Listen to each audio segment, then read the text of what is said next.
নমস্কার বন্ধুরা, অনুরাগের ছোঁয়া সিরিয়ালে আজকের পর্বে দেখতে পারবো সূর্যদীপার শুভ বিবাহ সম্পূর্ণ হলো। ওদিকে আরিয়ান সূর্যদীপার বিয়েতে গিফট নিয়ে আসলে সোনা বলে, তুই এখানে? তখন সোনা সবার সামনে বলে রূপাকে যে, রূপা, তোর আর আমার মধ্যে কোনোদিন আর কাউকে নিয়ে কোনো ঝামেলা হবে না। আমি কথা দিচ্ছি সবার সামনে যে আমাদের দুই বোনের মধ্যে আর কোনোদিন ঝামেলা হবে না। সূর্যদীপার বিয়েতে এসে আরিয়ান কিন্তু মন খুলে সকলের সাথে আনন্দ করলো, এবার সকলকে নাচালো। ওদিকে চারু কিন্তু সাক্ষ্যদীপকে বলে, কি নাচবেন নাকি? তখন সাক্ষ্যদীপ স্যার বলে, আসলে নাচ টাচ আমার দ্বারা হবে না। তখন চারু বলে, আসলে তাহলে বুড়ো বলে আমি কিন্তু ভুল কিছু বলিনি। প্রদীপ স্যারও কিন্তু চারুকে চ্যালেঞ্জ ছুড়ে মারে আর বলে, আমি নাচতে পারি, আপনি কি আমার সাথে নাচবেন? তখন দেখে চারু বলে কি, হ্যাঁ আপনি চলুন, আপনার সাথে আমি ডান্স করব। এটা বলে তারা ডান্স করতে থাকে। অন্যদিকে আমরা দেখতে পাবো সূর্যদীপা দুজন দুজনাকে এতটাই বিয়োরভাবে দেখছে যে সূর্য দীপার হাতটা ধরে সাইডে নিয়ে যায়। সূর্য দীপাকে বলে, দীপা তুমি খুশি তো? তখন দীপা সূর্যকে জড়িয়ে ধরে বলে, হ্যাঁ ডাক্তারবাবু, আমি আজ ভীষণ খুশি। সাক্ষ্যদীপ স্যারের মা চারুকে বলে, কি বুঝতে পারলে তো, আমার ছেলে এখনো অতটা বুড়ো হয়নি। সাক্ষ্যদীপ স্যার বলে, বুড়ো নয় বুড়ো নয়, আমি এখন হিরো।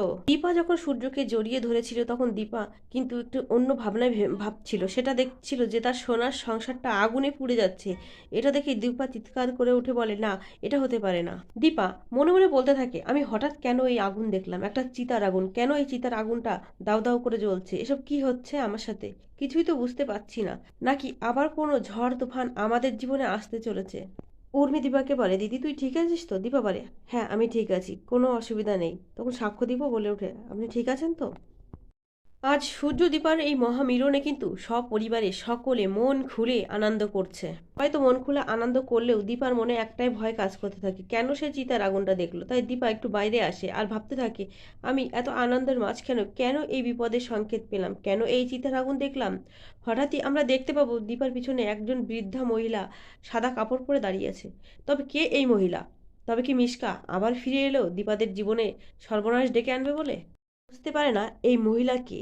হঠাৎই একটা দমকা হাওয়ায় সেই বৃদ্ধা মহিলার মাথা থেকে ঘোমটাটা সরে যায় আর দীপা চিনতে পারে যে আজ থেকে 5-6 বছর আগে এক বৃদ্ধা মহিলা দীপার হাত দেখে বলেছিল যে তোর সংসার ভেসে যাবে, তোর সব কিছু ভেসে যাবে। দীপার মনে পড়ে যায় ওনার সেই কথা বলার পরই কিন্তু সোনা, রূপা, দীপা, সূর্য সকলে কিন্তু আলাদা হয়ে গেছিল। আজ এতগুলো বছর পরে তাকে দেখতে পেয়ে দীপা আঁতকে ওঠে। দীপা বলে, আপনি এতগুলো বছর পরে আবার এখানে, কি করে সেটা সম্ভব? তখন সেই বৃদ্ধা মহিলা বলতে থাকে, তোর সংসার জ্বলবে, জ্বলে পুড়ে ছাই হয়ে যাবে। দীপা তো আরো ভয় পেয়ে যায়। দীপা বলে, আপনি কেন এসব কথাগুলো বলছেন? তখন সেই বৃদ্ধা মহিলা বিকট ভাবে হাসতে থাকে আর ভয়ঙ্কর ভাবে চিৎকার করতে থাকে আর বলে যে তোর কপালে সুখ সইবে না, সুখ তোর জন্য নয়। দীপা চিৎকার করে ওঠে আর বলে, না, না, আমার মেয়েরা যেন ঠিক থাকে, আমার মেয়েদের যেন কিছু না হয় ভগবান। এই বলে চিৎকার করে দুই কান চেপে ধরে রাখে। তখনই কিন্তু সেখানে চারু এসে বলে, এসি কি হয়েছে তোমার, তুমি এমন কেন করছো? দীপা চোখ খুলতেই দেখে সেই বুড়িমা আর সামনে নেই। দীপা চিৎকার করতে থাকে, বুড়িমা আপনি কোথায় গেলেন বুড়িমা? তখন এসজি বলে, এখানে তো কেউ নেই। দীপা অনেক ভয় পেয়ে যায় আর চারুকে জড়িয়ে ধরে বলে, চারু আমার একটা কথা রাখবে, আমার যদি কোনো বিপদ হয়ে যায় আমার দুই মেয়েকে নিজের সন্তানের মতো দেখে রেখো, ওদের খেয়াল রেখো। তখন চারু বলে, এসব কি বলছো তুমি?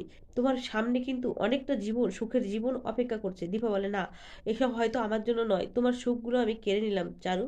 তখন চারু বলে, তুমি কেন এসব নিয়ে ভাবছো?